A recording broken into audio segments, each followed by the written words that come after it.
ALTBAYS.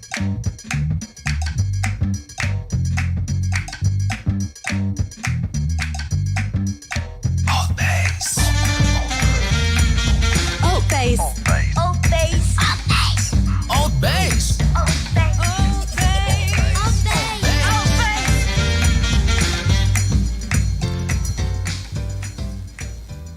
Oh yes, we are live.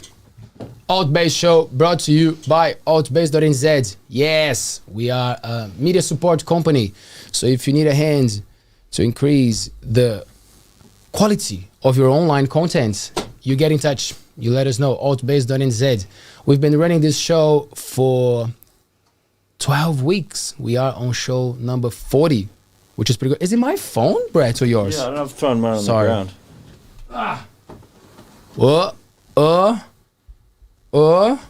Still stopped. I'm gonna move mine way away too. Thank you. It might be one of ours. I think it's yours. It might be mine. That's how live we are. Alive and live. Try that again. There you go. Right, hit the jingle again. We're ready. ALTBAYS Show brought to you by ALTBAYS.nz. And show number 40, which is pretty cool. If you have some suggestions, if you want to see some people here, send us a message. We're getting some cool suggestions. Like, people are really giving us good contact. So, like, yeah, let us know. This is a show made from the community, for the community. So, yeah, have a chat. Come give us some ideas. And if you want to make use of this beautiful space, you get in touch with us. If you want to run your own podcast, or if you want to do like some live meetings or whatever your business needs, we can help.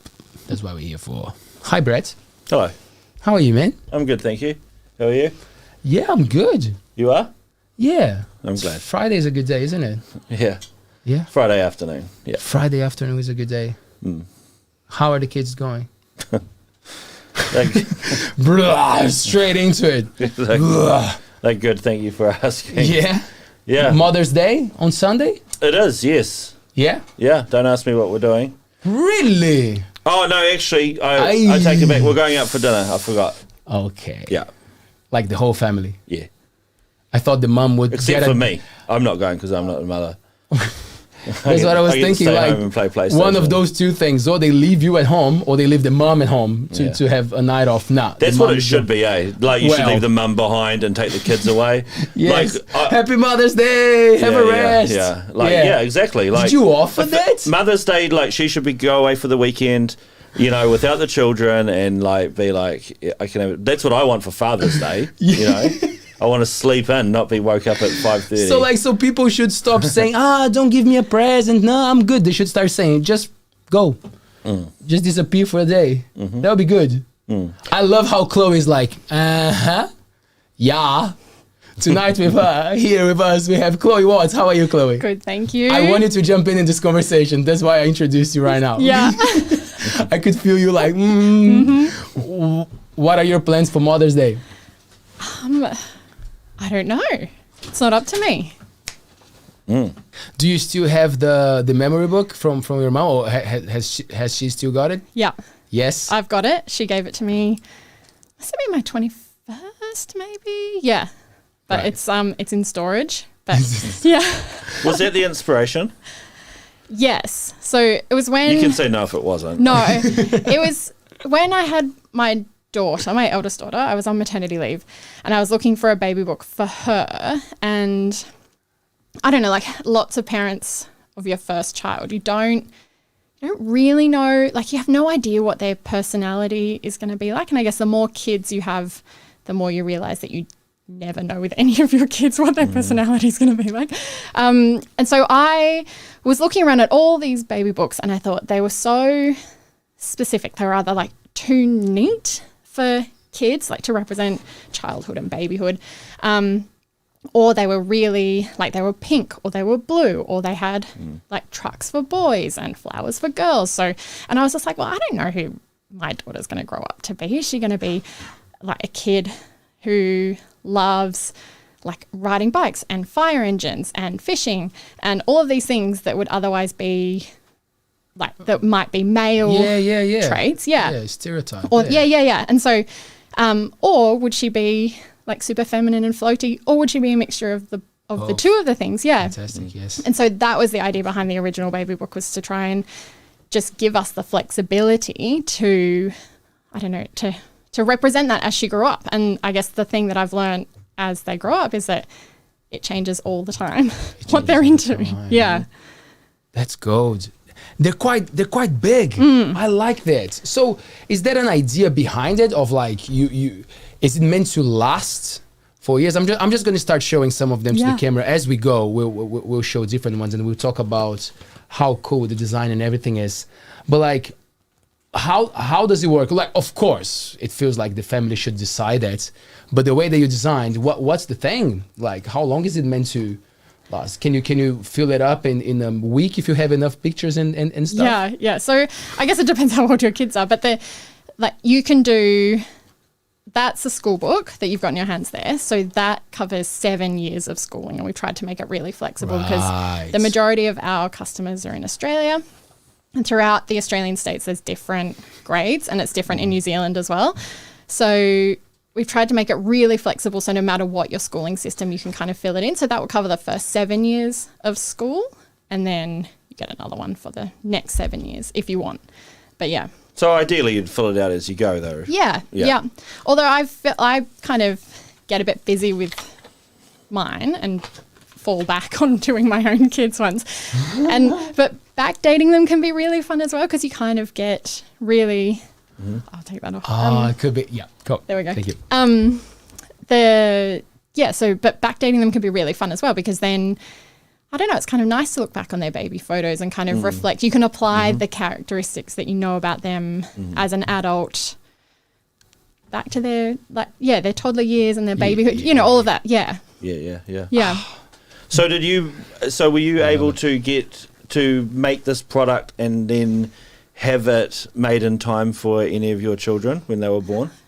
My second daughter, because I just started the business when my eldest was 9 or 10 months old. Yeah.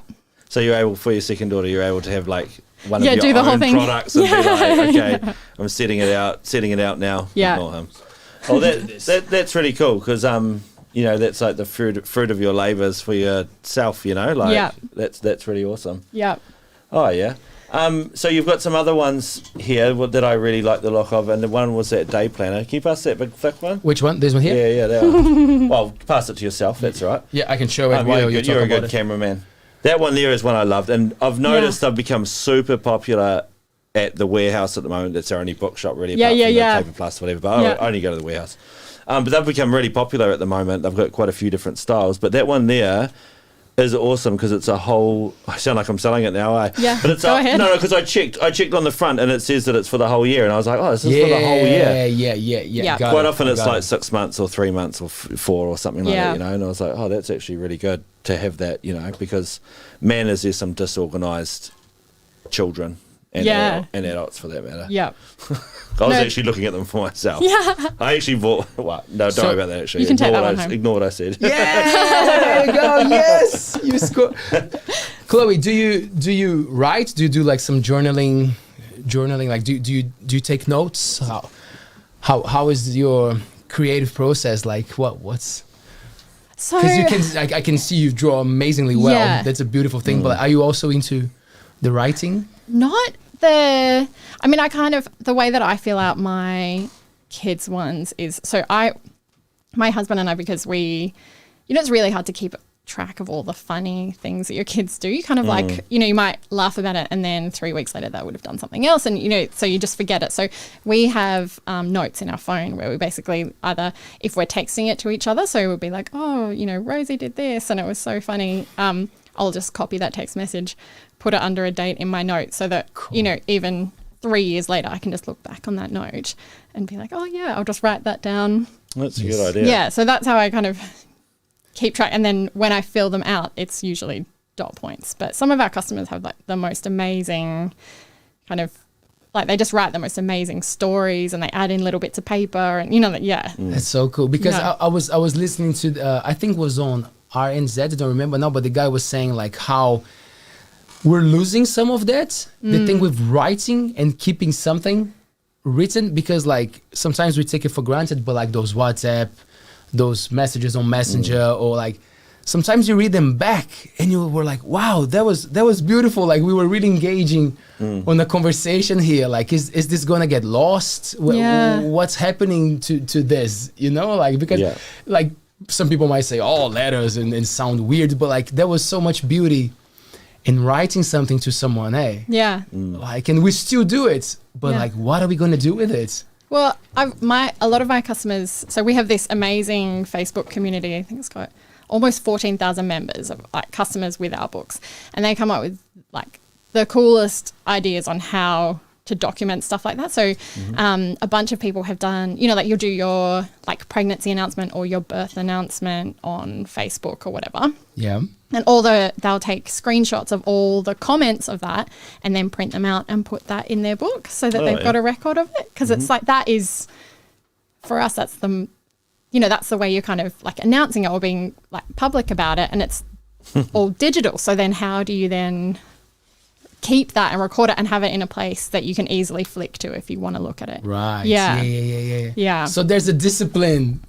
There's some discipline there, right? Yeah. You gotta do it. You gotta actually store the thing because we might lose it. You know, sometimes I look, even with pictures, like I've been in New Zealand, thanks Taylor, I've been in New Zealand for like 9 years and I've been taking these pictures with my phone and then I put them in this hard drive or whatever. And then like started small and then I look at it and I'm like, wow, everything is here. Like you start like not to think too much about it. You try to detach, you're like, oh yeah, just pictures. But after a few years, you feel it, You're like, wow, this is a chunk of my life here and I'm trusting in this device. So I put all mine on Google Photos. Same. And it automatically backs up. Now I pay $3 a month. I'm not selling your Google to you guys. Yeah. But I do. Hey, it's great. And I can go through and it has like where, because I've got geotags on, it's where I've taken them, the time I took them, and it recognises faces for the most of it, It's pretty, like, I'll be like, oh, that photo of Elijah from this time, like that we were somewhere, and I'll just like click and it'll be like Elijah, and then it will be like all these photos of Elijah, and then I'll scroll through to like the year, and you can sort of like find it. It's like, it's pretty amazing. Yeah. Another way that our customers do it is good tips. They create Google Photos albums and then they'll make a QR code from the link from those and stick the QR code in their books so that then you can link straight to your phone. So you can be like, oh, this holiday, or here's, you know, I've put like, you know, 5 photos of them at 5 months old or whatever. And then there's a QR code to the album of the 757 photos of them at 5 months old. These people must be mathematicians for a job. They're just or something, amazing. Like, they're geniuses. so cool. Wow. Like, because that is real onto it. That's isn't cool, it? Like, Yeah. But if you think like it's just the way to organize yourself nowadays, because like when my parents were moving houses not that long ago, my sister was saying, she's like, wow, it's beautiful how mom kept all these albums and all these things, and like it's, you know, there's the dates and everything, and there's some comments under it, and I'm like, yeah, like we kind of got lazy with the phone because everything is there, but you can still be very organized with what you have on your phone, right? And keep track of everything. So the QR code is great. I was not expecting that. But it's a good idea, right? Totally. Well, it is a good It's idea. a tool. Like, you might as well use it. Oh yeah, and it's become so like integrated into our society now, the QR code, isn't it? Like people see it now and you know you're supposed to do something with it. Yeah. You know, like if I was flicking through a book and I see it, like if I that, if I was like a, you know, if I was you looking through someone else's book and you saw it, you'd see it and go, oh, I better scan that and see what's up with it. So cool. Yeah. Was there a moment for you, Chloe, that you were like, well, all my business will have this strong online thing because that's where people will connect and they will come to you, but then like still selling a solid you know, paper thing, like was your mind ever there of like, wow, I'm using so much of this and I'm selling this other thing, like they're all connected, but it's an interesting, not contradiction, but an interesting way but I think it's, I mean, while they're cool. like there are things that can't, you know, they're kind of scary, like, you know, what we're talking about, how they're like having all of your photos online, that you might like not having something physical. I think the benefits of what we get with the internet and what it lets us do means that I can run a business that I get to live in Matarangi and have a successful business and ship everything straight away. You know, like there's so many benefits to the way, like that the internet brings us that lets me have an online presence and sell these books, and I don't have to do all that. Yeah, I can just do it all myself. So if it wasn't for that technology, you probably wouldn't be doing it, would you? No. You know, Yeah, exactly. You got a print shop and stuff like that, eh? Like, Yeah, exactly. Yeah. So you were born in Australia. Yep. What part of Australia? I was born in Canberra, but I grew up in Sydney.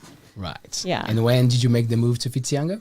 To New Zealand first. To and New then Zealand. Whitianga. We moved to New Zealand just over 5 years ago. So yeah, it was fell pregnant with our second child, and we'd been talking about it for a while. And we just were like, well, we've got to do it now, otherwise it'll be 3 years time. So yeah, moved over 2 days after my eldest daughter turned 2, and I was 15 weeks pregnant, and yeah, haven't looked back. We moved up to Mangawhai first, so we were there for just over 2 years, and then just renting. Had a friend up there from uni, so lived near her and loved it. And then we had always holidayed on the Coromandel. So my husband's really into fishing, so we'd been over here on a couple of fishing charters and holidays and love it here. And when we initially moved, we'd looked around, but there's like, as you know, there's just nowhere to rent. So it's so hard to, unless you're going to buy, there's nowhere to live. So when we were ready to buy, we were looking around and we thought, well, we did look in Mangawhai, but it's just that much closer to Auckland that makes it that much more expensive. So, we decided to look over here, and we just thought we'd just, take the gamble and just move. Do it. Yeah, and we love it, love it. I think there's something about peninsula life. We grew up in a peninsula in Sydney, and there's something about connected townships and the way people use peninsula, you know, like you kind of, you can move around and like different, I don't know, get access to different waterways and like shelter from the weather and all of these things that living on a peninsula gives you. And I think it shapes the character of a community. It's more laid back. It's more, you know, connected between the townships. Very interconnected. Yeah. For sure. And how are you finding Matarangi? Love it. Yeah. Love it. Yeah. I think it's one of those things so my husband and I grew up on the northern beaches of Sydney, which is kind of, it's similar in that they're little, like each suburb is its own little region in itself, you know. But obviously it's a big city, so there's way more people. But I think moving to Matarangi after growing up in a big city is kind of the thing that I never knew that I would love, which is a small community that's really connected. And I never expected that from myself or my own personality, or had never had experience with quite a small community and how interconnected that can all be. And I just love it. Because you preferred the cities before that, yeah? I mean, we got over it. But I mean, we loved where we lived in Sydney. We just couldn't afford to do anything there. We just couldn't afford to buy. We were both working really hard, just not getting anywhere. And we thought, well, we just got to change it up. So you won't be able to afford to do anything here either. But I know. It's all right if I never leave my house. It'll be fine. Find another peninsula to live on. Yeah, totally. Right. How and what about the size? Because I believe when you were in Australia, many more people around, and then coming to this tiny village and thing. Was it a big thing for you, or it was just like, nah, community, it's all good, it doesn't matter how many people are around here? I think the biggest move was leaving Sydney. So we moved from Sydney to an area called the Southern Highlands, which is about an hour and a half south of Sydney, a little bit inland. And that was the biggest move, I think, just leaving a major city, because you kind of get that feeling that if you leave, you're never going to get back in. But I don't know, people are just like way more relaxed, way more friendly. Yeah. And after that, we've slowly going smaller and smaller communities as we move around. Like Leo said, you've gone to a village, eh? And I never heard it called a village before, but it is like a village. Yeah, eh? a village, yeah. I don't know how many people even live there. I'm not sure. It's like 300 or 400. Yeah, I was going to say it's in the hundreds, eh? Yeah. I didn't mean in a bad way. Like, I mean in the coolest way. You know, of like being small and you know everybody, you know? It feels very welcoming when you come to a place like that. What's your first memory as a child? I don't know if many people ask you that. You work with memories. Yeah. It's a very serious thing, and that's what got my attention. First good memory, we'll put it at that. Yeah. There you go. Yeah. I'm trying to. I do have a memory of so I was homeschooled for my first year of school. And I have a really clear memory of lying in the sun under a big window in our house in Tamworth that we lived in at the time, and just kind of daydreaming in the sun. Yeah, I think that's probably my earliest. I must have been maybe 4.5, maybe 5. Yeah. That's where you do your best thinking. Is it? Do you do that anymore? Yeah. Lay in the sun? And, Yes. Yeah. I feel like I'm like a lizard. Like I just love it. Except now that I'm just like sun cream.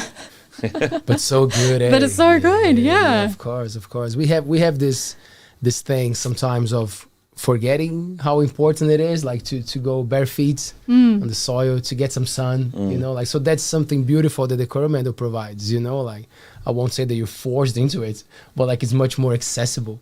You know, like it's quite easy to just go and get some sun and then walk on the beach or walk somewhere. So there's this value that is added to life, right? And that's what I was thinking, you know, like sometimes it's small and people find it as a barrier, you know, but like you can always go to a city, you can always do your thing, but like learn to appreciate these moments in life that you can actually go and be exposed to nature as we are here, right? Yeah, totally. So good. Yep, so good. And you come from Raglan, which is not a bad place too, right? So That's beautiful. It's beautiful. I was just vibing on what you were saying about the barefoot, man. Like, you know, because you sometimes do see people in shoes on the beach, and I mean, I'm sure there's reasons why, but like, I love being barefoot. Sometimes I go to the supermarket barefoot. That's a little weird, but I don't really feel the connection to the earth through the tar seal and stuff like that, you know. But it is nice. Apart from prickles on the grass, I was like, if you know where you're walking, really getting into that, you know, I like walking on the beach and kids don't have to wear shoes to school here. That was one of the things that when we moved, we were like,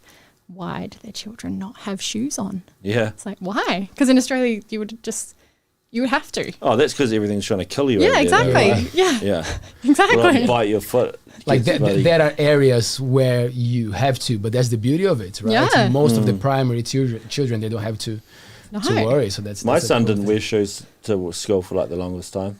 He might. I don't know. You're looking. Maybe he still doesn't. I don't know. I'm not there when he goes to school. We went to Australia for 3 months over Christmas, and my kids were just like we're like, you have to wear shoes, and we're at my husband's dad's farm up near like northern New South Wales, and the kids were just, they always wanted to run through the long grass with no shoes on, and we're like, no, snakes, like you just can't. Oh, right. I wouldn't even go in the grass. I went to Australia once, and I was drinking quite a lot at that time. I was like over there for a wedding, and I was like, I'm not going anywhere. Like I was on the deck in the house on the road. I wasn't going in the backyard at all because I was terrified. I was terrified of spiders. Snakes didn't even cross my mind. And they're big. But this one time I was drinking away, and then I naturally just walked out into the backyard and went for like a wee in like the garden, and like not a veggie garden though. But then I realized I was like there, and I was just like run back to the deck, you know, before I get attacked by bloody whatever attacks you over there. Yeah, we didn't see any snakes, but the kids was like, they were so disappointed because the amount of times we were like, snakes, and they're like, but where are these snakes? Where are they? Yeah. They're everywhere, and if we stay here long enough, we'll see one. But the point is, it could be just around that corner. Yeah, for sure. Yeah. Do you remember any moments in Australia that you were like, oh no, that you saw something on an animal that it kind of gave you a moment of, okay, let me breathe? Spiders, probably. Spiders. I'm guessing. Yeah. Spiders aren't I'm not too fussed by spiders. Snakes, do not like snakes. We had a little snake at our back door when we lived in an apartment, like on the northern beaches of Sydney, and that, they just surprise you. Yeah. Like just randomly, you'll be walking down. Is that? Well, yeah, they're like, everyone's like, oh no, they're not around. I'm like, they're around, but you just like, you might, like, I don't know how many snakes we saw. They're just not trying to currently kill you. Yeah. Yeah. They're just chilling or something. Yeah. I thought they if you don't step on them. That's what they do, isn't it? Yeah. I remember the bats when I was in Byron Bay. And I just couldn't believe. I was looking at this tree and I was so confused. Like, you know, those seconds that it takes you to understand what's happening. I was like, beds, like so many. I was so like, wow. I was the this is same. We're happening. driving, and I was just like, thought it was a flock of birds. But it was so many of them. So many and of then them. And they're so someone was noisy. like, they're bats. And I was just like, what? So I like pulled over and jumped out. And I was like trying to take photos of them, but it just looked like a flock of birds. But they were pretty amazing. Like, I couldn't believe how many there were, bats-wise. This we is now the used Australia podcast. Yeah, totally. We got time. We got time. We used to live, when we were at uni, we used to live in an apartment on Oxford Street in the middle of Sydney. And our back balcony looked over to the direction of like the Domain and the Botanic Gardens, if you know Sydney. And so there's a massive, I think it's flying fox colony in the Botanic Gardens. And every night it just erupts as they wake up and they just screech and fly around the city. And I think they just fly around and then go back and sit back in the Botanic Gardens. But it's like your alarm clock. You're like, oh yeah, it is like about sun's about to go down. Yep. Cool. Yeah. Wow. You know, it's like an attraction. You know that it's going to happen. Yeah. Oh, great. Australia. I had a good time there. It was very hot in Byron Bay. And it was humid. So that was a bit similar to Brazil in a way. But I had a great time. Like the feeling of being a different kind of nature was actually a bit exciting, you know, like, because you're walking around and you're really checking, you're paying attention to what's happening around you, you know, so it makes you even more like attentive to things. So that was a great time. Yeah. I want to ask you something, Chloe. So are you running the business from home or you go to a place? Do you have an area where you do your... We run it from home, but we print and distribute out of Australia. So we have our printers based in Sydney and we use third-party fulfillment services to ship our stuff. So our printer ships directly to a warehouse. They pull the orders from our website and then they'll package and ship our stuff for us. Right. Yeah. So you started there, right? You started in Australia. So it was you just kept the same team. How big is the production at the moment? Because it looks pretty solid. I'm trying to think how many. I don't Like like roughly, tens of thousands of books. Yeah. Yes. Yeah. That's great. Yeah. So it's epic. it's good. Yeah, it's way bigger than I ever thought we would Fantastic. ever be. So how was because now I want to go a little bit into the thing of like running a business, running a family, you know, like being out there. So when you started with the idea, like what was the plan when you were doing your business plan? If you did one, I don't know, some people do, some people don't. So like, did you set the goals like pretty high as you are watching things going now? I think the first print run I did with our books was 25 copies of the baby book, and I'd started an Instagram account that I'd called Blueberry Co, which is named after the nickname we had for my daughter when I was pregnant with her was Blueberry, because that's how big she was, you know, when we found out I was pregnant. So that I started off doing this, and it was just about, I was on maternity leave, and I was just doing like random creative things, and I was just like screen printing kids' t-shirts and like little onesies for babies and things. And then I had this idea about this baby book, was going to just design it for myself and for Rosie, and then decided that after I printed it out in our home printer, I was like, ooh, this is actually okay. So we thought, all right, well, let's go with it. We're gonna print out a couple of copies, try and get the paper nice, and see what we can do with it. So yeah, we printed 25 copies. I think it cost me $400, which was so much money. I felt at the time it was like, do we have $400 to print these books and not know if they're gonna sell, because it could just be dead money. And so they sold. And did you do like the word to mouth thing, or like it was always social media from the beginning? It was always social media. Yeah. Great. Yeah. So there were online sales. Yep. Yep. So I had a website that I'd built on Big Cartel. That was just like a free one originally that I was selling these onesies through. And the one thing that I did learn about doing that is that I don't like making the product. I thought I would like it, but I don't. So it's just you get orders in and you're like, oh, great. And now I've got to make it. So going towards a printed product that comes to me fully done. So I don't mind the creative process. The design stuff is fun and I get into that. But actually physically making the same product over and over again, I was like, yeah, I don't like that. So But you did it. I did it. That's cool. Yeah, that's good. Yeah. You got to do it. Fantastic. Yeah. Yes. And you learn a lot from helps you make decisions further down the line. And so then my husband, like we sold the first 25 and he was like, right, well, if we can sell 25, we can sell 100. So let's order 100. And I was like, Yeah, my okay. Like, Just get in there. just get in there. Yeah. And like, Nice. then you start looking at your numbers and you're like, right, well, if I print print 100, then they're cheaper. So then I make more money per book and just rolls on from there. Yeah. Yeah. You're going to color. Yeah. Go for it. When did you feel like it? You were like, cool, I can do this. This is sustainable. This is me, and I'll go for it. I think we did have the first thing. I did a business course with a group called Business School for Mums, and it was just Sorry, so you are a designer, right? Like I'm a landscape architect. Yeah, yeah. So my husband's an arborist. So we have always kind of worked together, but not, we have our own professions and our own areas of expertise. So I did this course, and one of the calls that I went on with one of my mentors was, we were talking about, she was like, right, well, what's your big vision? What's your dream life? And we're like, we want to live in coastal New Zealand, and we want to have a little house near the beach. If the weather's good, I want to be able to go fishing. And that's what I want. I don't mind working hard, but I want the flexibility to be around for other kids and all of that stuff. So, and and at the time we had a consultancy where I was doing landscape architecture and he was doing arboriculture, and that was doing really well, but it's so location based. And she was like, well, listen, that's not going to get you where you want to be, but your product-based business will.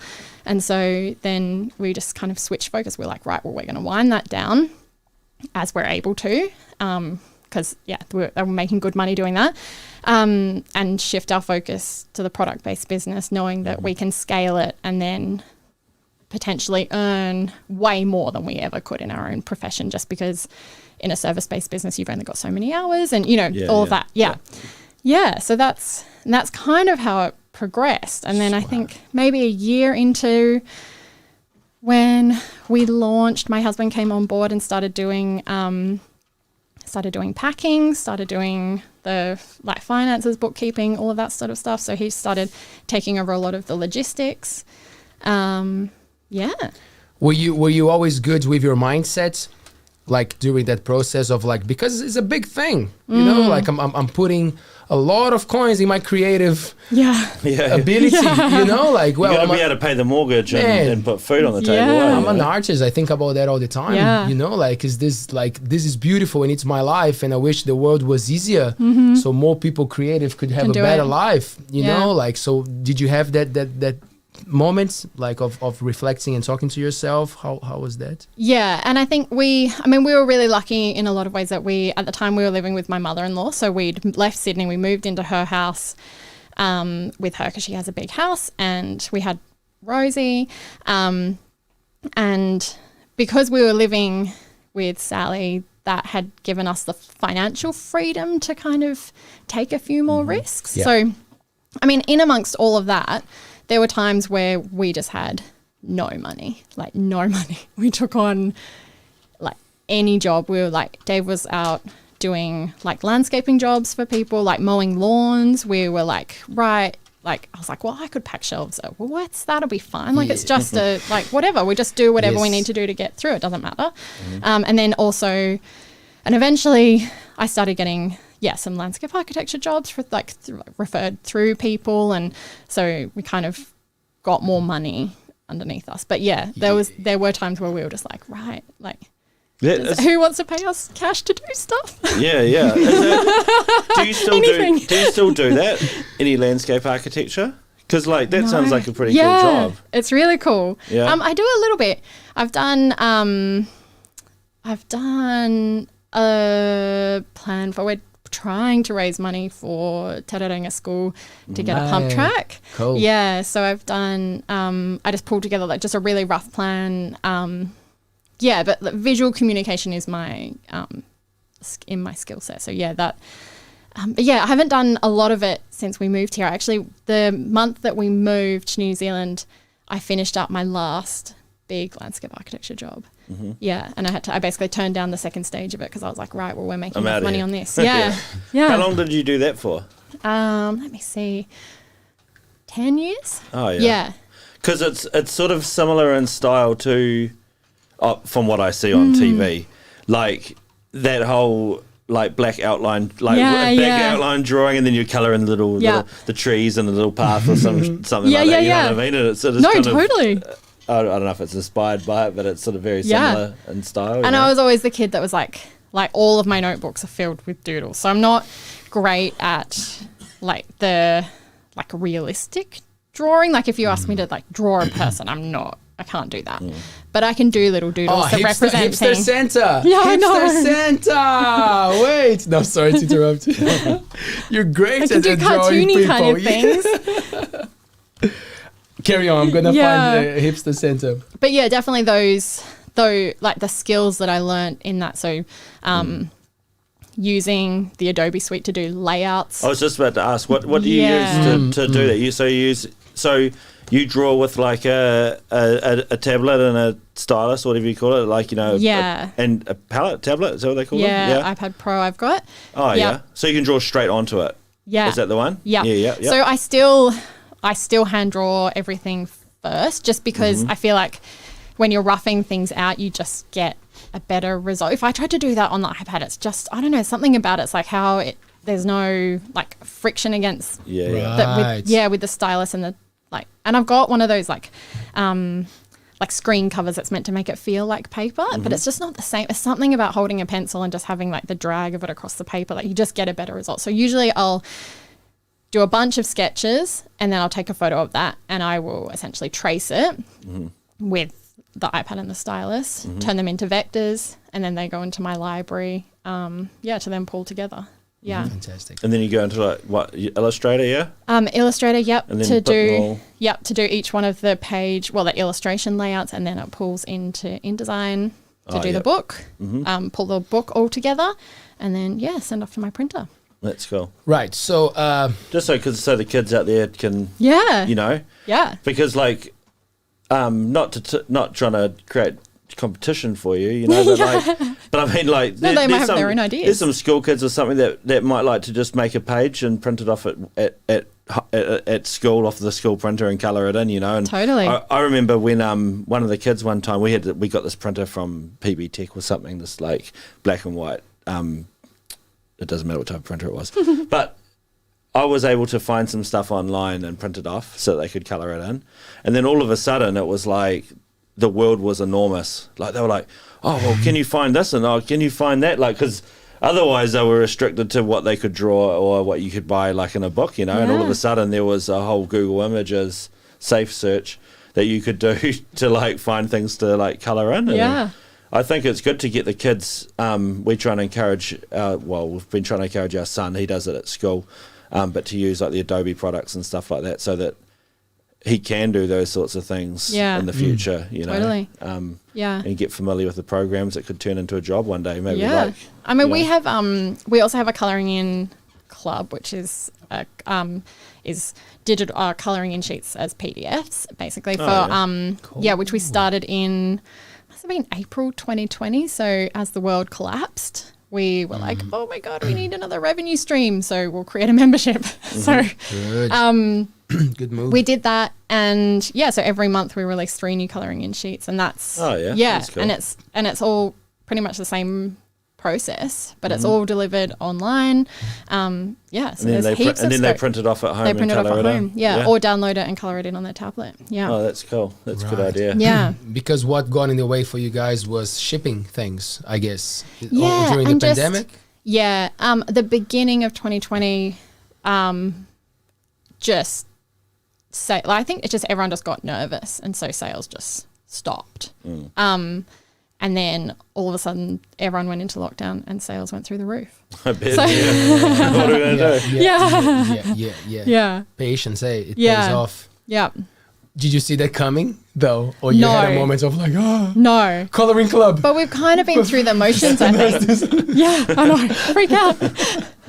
Well, we just didn't know. Like, we didn't know, like, because there was all this stuff about, like, oh, will postal services be able to work? And, like, our warehouse, by the time it got through to, like, July and August 2021, we actually had to go through all of those problems with the outbreak in Sydney. So but yeah, at the time we were like, we don't know how this is going to go and whether it will just stop or what will happen. So we figured a membership was a good way, and it gives people something that they can get straight away. So yeah. That's cool. I know that this is not a very fair question to an artist, because people ask me and I'm like, I don't know. My whole life is like, people ask, oh, how long did it take, to do this or to write that song or to do that or to do that painting? And they're like, well, my whole life, because I've been studying and because I've been putting the time. So I know the answer. But you are a business, so like you come up with these new editions. What's your time frame to create something new to go in the market, or you work with what you got and then you have something new, then it becomes a new piece? 5 hours. It looks like she's pretty pro, like she's pretty fast, right? I know. Yeah. It's probably, I'd love to say it's only 4 weeks. It's probably 6 to 8 weeks of me being chained to my desk and my iPad. And it's not full hours, because I kind of work in amongst the kids and school and whatever time I get.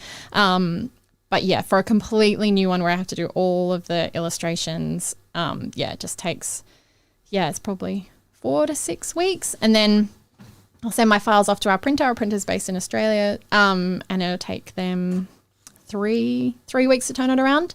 And then it's in our warehouse and we can sell. So it's not too long. Not too long, no.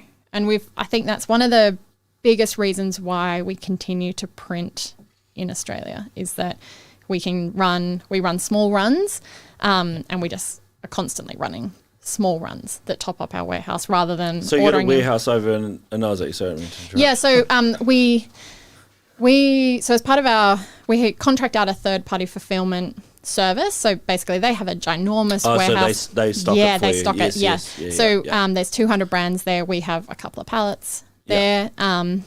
That's really clever. It's really cool. Like that's a really clever way of doing it. It is. Like that seems to be the way at the moment, is to be able to, like, we can't be the masters of everything, and do everything ourselves. I mean, some people can, but you got to have a lot of money behind you to do these sorts of things. Yeah. That's a really good way. I mean, I suppose it might make the product slightly more expensive, I'm guessing, but But otherwise, you just wouldn't be able to do it at all, would you? Well, and I think it's, for us buying moving a printing press. Well, yeah, and like you would never do that. Yeah. But I think one of the things, because we moved overseas, so we moved here when the business had already been established in Australia. So at that point we were shipping the books ourselves. So we got my mum to do shipping for us for a couple of months, and the business kept growing, and we knew that we wanted to look into third-party fulfillment because we wanted just the number of hours. So my husband, when he was packing orders, was probably spending 4 hours a day packing orders, and we're like, well, that's time that could be spent growing the business rather than just fulfilling orders. Yeah. So for us, paying someone else to do it is worthwhile because there's only 2 of us and we need to grow. So it would have been, we'd either have to, and also meant when we moved to New Zealand, we could keep our existing printer. We didn't need to move the whole business and the whole production to New Zealand, which would have been much harder, and the shipping rates going back to Australia. Yeah. So was that decision? Was you doing a business course? Did that help with those decisions? Yeah. For you? Yeah. Because I did a small business course probably about a year ago online, and it was free with the Open Polytechnic or something, and I got too overwhelmed by it, and it was in 3 parts, and I did the first third, and then I said to them, I can't do the other 2, and they were like, that's cool, whenever you want to come back you can just come back and carry on. And I was just like, oh, okay, that was not as stressful as I thought. But what I learned in that was actually quite phenomenal. Like, I was just like, oh, I never thought of that, never thought of that, never thought of that, so I think I'm just pushing the value of you saying that you did because it was online. Yeah. The one you did? Yep. Hey, Yep. like that's to be able to make you make those decisions more effectively and go, because a lot of people would just go, okay, well, I'm moving to New Zealand. I'm going to have to find a New Zealand printer. I'm going to have to find a New Zealand blah, blah, blah, blah, blah. You know, and you're like, well, why? Why? You know? Why? And Yeah. Good move. so do you ship only from Australia then? Yep. But do you ship internationally? We ship to New Zealand, Yeah. but not internationally. Forget the rest of the world. Well, You're right. it's yeah. just because everywhere else they expect everything so fast, and it's really hard to get competitive shipping rates. So if we want to ship one book, which weighs like a baby book weighs 600 grams, if we want to ship that book to the US, it costs us $20, and the book retails for $49.95, and it's like and it takes 4 weeks. So it's like you can't go into a market like the US with those sorts of delays, and like the chances of it getting damaged and or like it's just not feasible. Maybe sorry. No, you go. No, you actually literally started saying what before. But you had something to add to that, and I would ask a question. Okay, I was just maybe you should do 25 books in America and start up your printing over there. That's what That is on its way.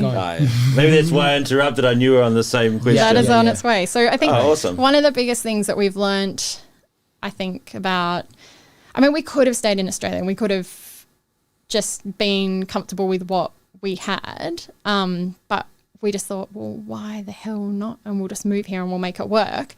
And all the lessons that we've learned along the way about running a business from another country have meant that I think that when we do go to the US, because we will print and distribute out of the US, that will be way more successful because we've kind of been through all of those hurdles. We can preempt a lot of the problems, like even small things like, not small things, but like taxes. Like that's fun. Yeah, But like you don't want to kind of set up your product, have your price point, and then realize that you can't afford to pay the taxes because you haven't done your numbers properly. So all of those things, I think we've learned a lot, and we will go to the US eventually. Cool. Yeah. Do you consider yourself to be the breadwinner in the family? No, I think it's 50-50. 50-50? Yeah. That's cool. Yeah. Very, very nice to your husband. I just love one of the things we. No, there you go. No, that's the thing with capitalism, isn't it? Like, and that's what I was talking about before. Like, the creative mind goes until like this part of you have to do something with that because it becomes a product. You know, like if all the artists had the idea of what it is to run a business, how to monetize on your artwork, it would be different. But as you said, you don't want to do that because it stops the creative process to happen. And then that's when the other half in a capitalist world works so well. So it makes sense that it's 50-50. Yeah. You know, like without the husband doing the thing and doing the run, you would be overwhelmed. Yeah, no, you can't do it all. And I think the month that my husband came on board in the business was our business exploded. So it's just because you have another so it's person. all because of him. Well, it's just more to do. Like he started. So nice. Yeah. This I'm couple, only what a joking. cool couple. He helped with our I didn't advertising. know him, but he's already He's at home, mate. Block your ears, kids are going to talk about this dude on there. Yeah. No, that's awesome because I just know a couple of successful women who have brought their husbands in on the business per se, and like you're saying, it's nice to give him the kudos of the hard work he's doing. Yeah. Because people probably look at it as if it's you doing the work, right? Like what even is his name? It's Dave. It's Dave. I remember. Yeah, it's nice. Yeah. I'm only joking. This recipe. Oh no, yeah. No, I'm sick of interrupting you. I would know. I was just wondering if he's got his side of also doing some drawings and some paintings. If he gets into the creative sometimes for No, but he's like the fixer and the maker. So he'll I don't know, like handyman around the house. So he does lots of like creative stuff that you build. So he does like weld sculptures and all sorts of stuff. Yeah. Cool. Yeah. So he has his own way of being weld. creative. Yeah. It sounds awesome. Yeah, man. But you're a creative guy too. Name something. I don't know. But You totally are. I think everyone is. You just got to find it. And you got your corner there where you play around with the furniture and all that stuff. That's a way of being creative, you know, like you doing things. Yeah, you're making things happen. This isn't about me, Leo. Well, we're chatting. This is cool. This is cool. Let's talk about how creative how creative Taylor is. How much do you do your coloring? Like, do you get to have fun with what you do, or you go like somewhere completely different when you can just to relax and do? I mean, I think if it wasn't for social media, I probably wouldn't make myself do it, because you can get so into your own business. Like, there's always stuff that needs to be done. There's always new products. There's always like customer service. There's always like so much to do. But because I have to constantly make new content, then I'm constantly coloring stuff in to show people how they can use it. Because nice. Yeah. This is cool. And when not for, do you want to say something, Taylor? You got the mic. All the things like that are not for children, more for yourself. Have you ever thought about like doing that? So, like people who needs things for books, or would that be a realm that you would be into? I have done a couple of collaborations with a few brands doing custom illustrations, but not a whole lot. But yeah, it's definitely something I want to do, and I think I kind of want to go the other way and get other illustrators coming in, especially for like the colouring club, where I've got colouring in sheets going out. Sorry, I keep bumping. Strike to Yeah, Chloe. I know. Don't do that. Where I want to have other artists come in and do some colouring in sheets for me. And I think it could be a win-win. It'd be one of those things where it's like, cool, we just expose my audience to a whole, like another creative person. Definitely. And then they can help promote my stuff as well. And that's the thing with also reading the crowd. Because like, going to America, like if it becomes a thing and if it goes well, you can go anywhere in the world and find those cultural backgrounds, those illustrators that will have your style, but they will do something for that crowd. We were laughing just before because you got the Christmas book. Yeah. And I opened on a page and Brett said, Is Santa wearing shorts and no shirt? And I'm like, yeah, but that's the image that we would have in South America because it's hot when it's Christmas. And then for us, it was always weird to see Santa, like coming and it's snow and he's got this big jacket or whatever. So you can do that. There's this creative thing, especially with children, right? You can go to so many places. This freedom that it gives to you like seems to be quite exciting. So I understand how you are like so pumped, like it looks super solid. How do we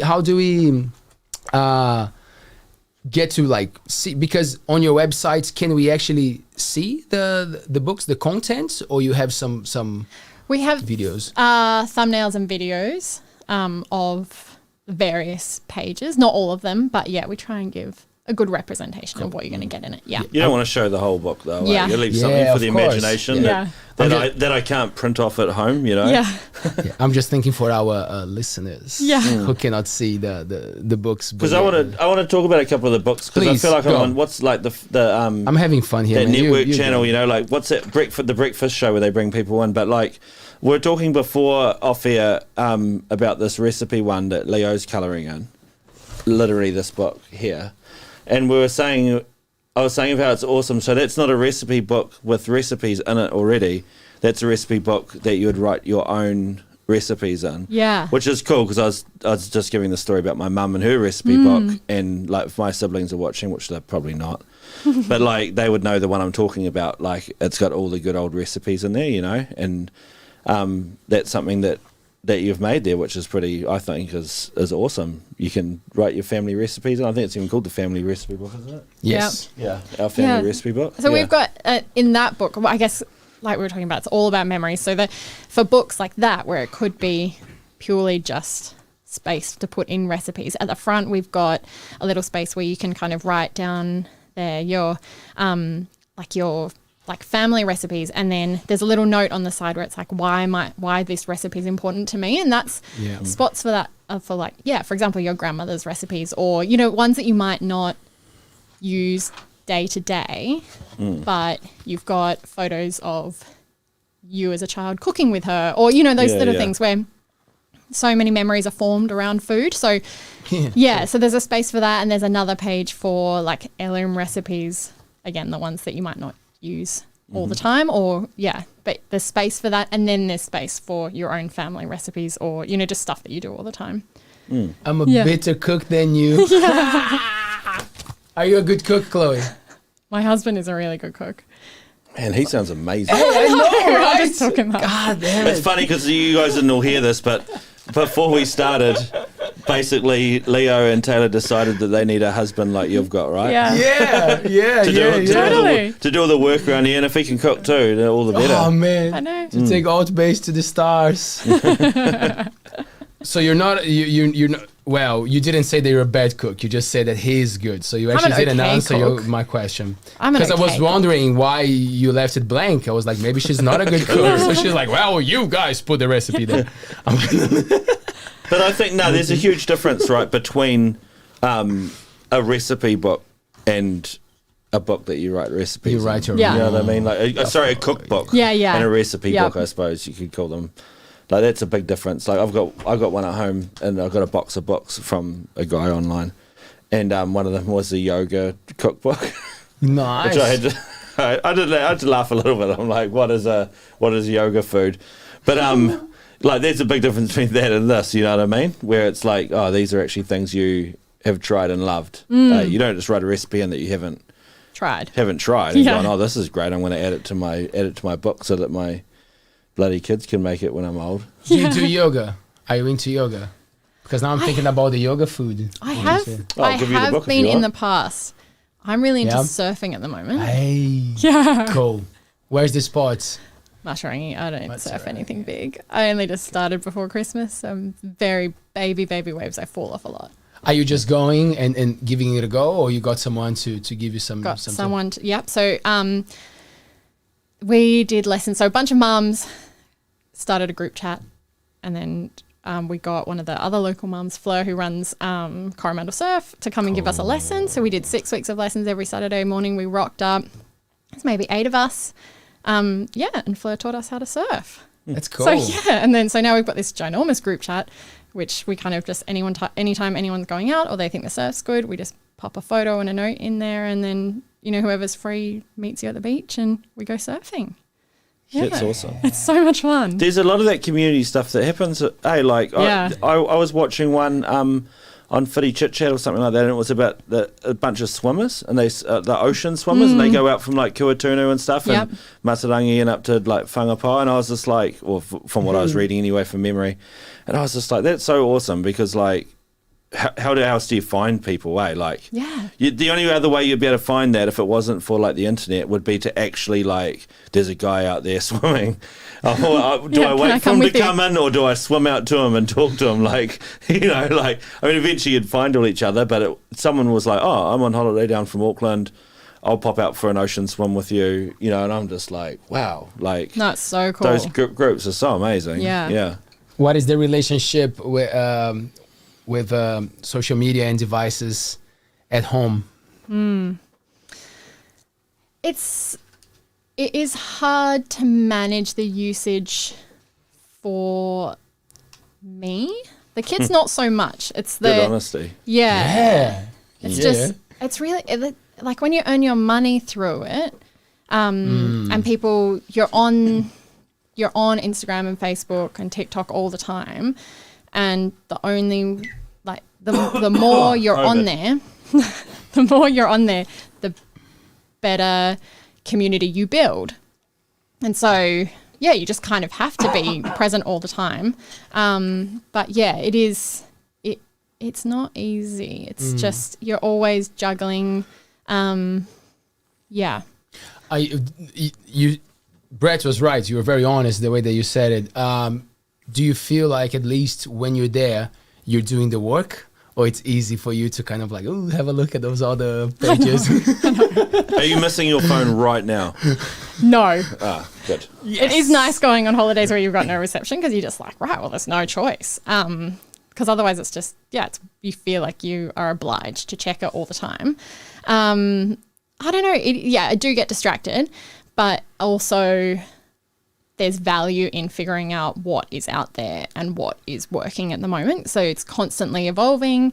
The kind of things, like kind of content that people are reacting to is constantly evolving. So if you're not on the platform experiencing it as a user, I don't know that you could be a creator that comes up with stuff that, I don't know, is it like, not only is trying to be original but represents your brand, but also fits in with the kind of stuff that people are doing on the platform. So for example, I've just gotten really into TikTok and I'm like down the rabbit hole. But in some ways that's made my like filming and communication of what we do really like sharp and clear and clever, and I kind of cut through all the fluff that it's really easy to build around a product because you're trying to do things in 8 seconds. And so it's like, what is your message right now? And is it, you can kind of just let go of all the stuff around the outside, because it's really easy to just kind of go into this long-winded sales pitch about what your product is and all these features, blah, blah, blah, blah, blah. It's like people just get bored. So just, learning how to communicate in those really short, sharp snippets is fun. Yeah. Oh, man. I know, right? Are you on TikTok, Leah? I think we've had this conversation. ALTBAYS is. Yeah, I'm not myself. Not yet. Yeah, I'm as the business. I don't. Not yet. Yeah. But Oh, you're not personally on there? No, I don't have my own personal account. I'm always at the business. Yeah. Yeah, so that's what I was trying to connect with, and that's where I was going. I'm like, well, there's a purpose there, and I'm really enjoying talking to you because it's very easy nowadays to demonize and see the worst of it. Especially for us. I'm not calling anyone as old as me or whatever. I'm just saying that we're definitely from a different time from what the young people are doing nowadays. So what for us is like, so not good, like the kids are just growing up with it.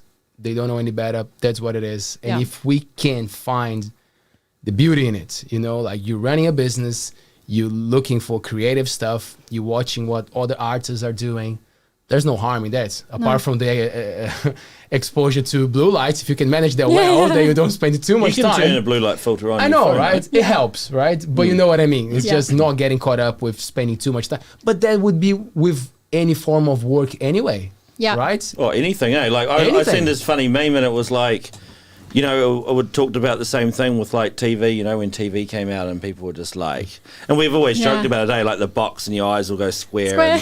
And I find myself talking to the kids and being like, why can't you come out and be like us when we were kids and just watch TV instead of being on them phones, And like, but the funny meme was like, it had that, and then it was like, it was the same with books, when books came out, like they demonized books. And I without word of a lie, like you can be like, nothing wrong with reading books. I couldn't find anything ever wrong with reading books. But I do know people who read too many books and they become very and not antisocial. Like they struggle to socialize because they become so immersed in the books. They go into the world. And I'm not trying to demonize the books. I'm not like from the 14th century or anything. But it's like you do that to all new technology, don't you? Yeah. Like, as it comes out, you go. I'm so guilty of that. I'm like a serial reader. Oh yeah. Yeah. Great balance. See. Just. Yeah. You seem to be fine socializing though, so for now. But I do mine all on my Kindle now. Oh yeah. So I didn't even have So okay. Yeah. Because there was another thing that I saw recently, like the numbers for people who read on Kindle like are not as high as they thought it would be when they created. They know that it's handy for people who read. It's great because you have this access to whatever books, but it doesn't mean that people will stop reading books.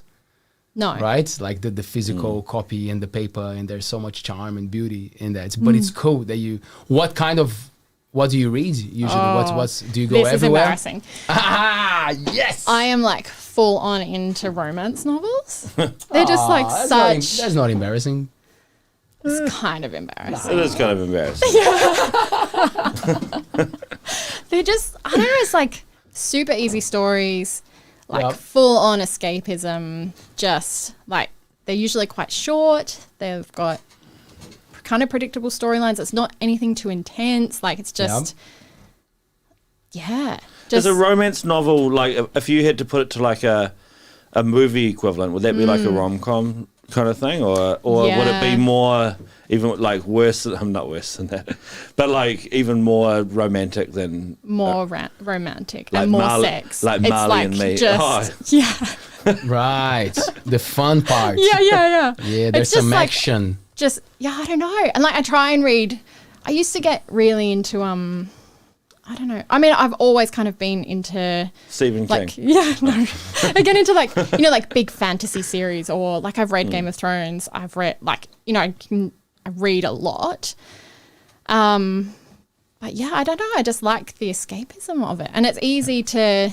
With the Kindle, it's easy to just like read on the run all the time. And those sorts of stories, because they're not super complicated, you can kind of jump in and out of them really easily. So that kind of 5 minutes here, 5 minutes in the car, or whatever. You got to make sure you finish that sex scene though. Yeah, true. Definitely. Can't finish jump the sex halfway scene. in. Can't jump halfway What's the in. name of the one that got very famous? The 50. 50 Shades of Grey. Is that romance read? Is that what I never know. read it. I don't know. So is I that think the thing? They kind of talk about, I don't know, this is where, okay, so if you want to go down a rabbit hole on TikTok, look up Book Talk.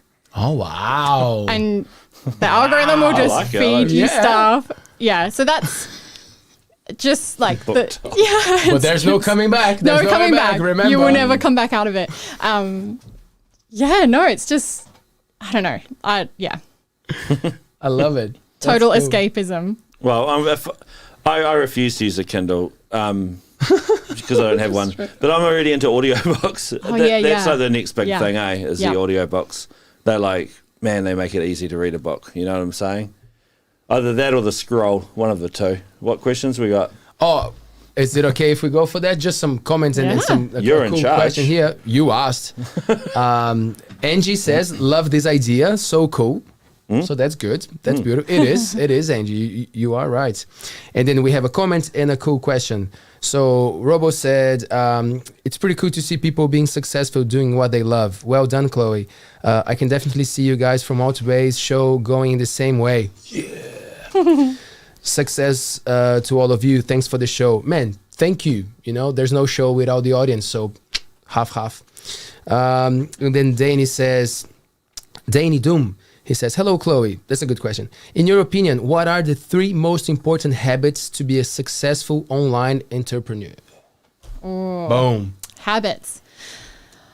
Number 1, you have to know your numbers. So you have to know how much money you're making and whether you are making money, because then you can adjust where you shift where your focus goes. So you have to know what your profit margin is. When you're making money, when you're not making money. How you might make that more efficient and save money and therefore make more money. So first one. Yeah. But just a question there.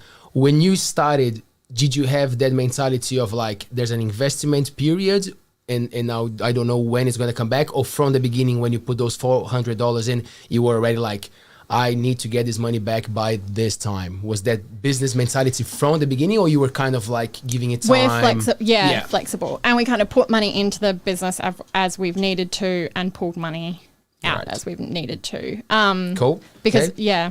And to know your numbers, you have to have a good Dave as well, eh? You Is have that to have a right? good day. Or at least know how to use a spreadsheet. Yeah.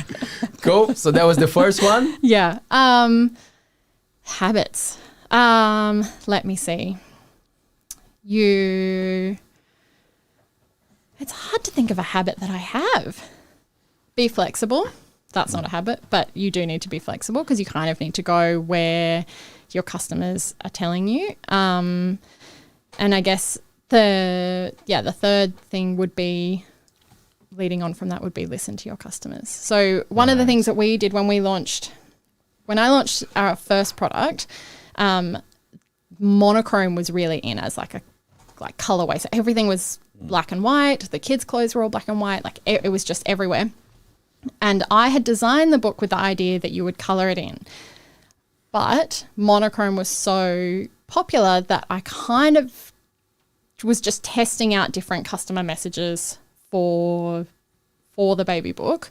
And then we launched our Facebook group where people could join and show us their pages. And all of a sudden people were like, oh my God, I love the pages that you can do lots of coloring in on. And so, and that completely changed the way that we then communicated our product, because all of a sudden, instead of being like, it's monochrome and you could color it in, it went to, this is the baby book that you can color in. And so we completely shifted our messaging and talked to the stuff that the part of the product that actually resonated with our customers. So yeah, that's, you just have Quite to constantly. subtle way, like big, but at the same time, it's just the way that you're putting it. Well, it makes it a whole lot more unique too, Yeah. doesn't it? To make a baby book that you colour in, a colouring in baby book, from a monochrome book that people might colour in. might Yeah. colour in, yeah. And it's like I've accidentally watered down my own message just by being a bit, I don't know, you're just unsure. You're testing out the market. You're trying to figure out what's going on. But yeah, just, So listening to your customers is the next big thing. Was that something that didn't work? Clearly, they were like, damn, okay. Or not, they were all kind of, you had an idea where you were going and it was adaptable. I think they're all been adaptable.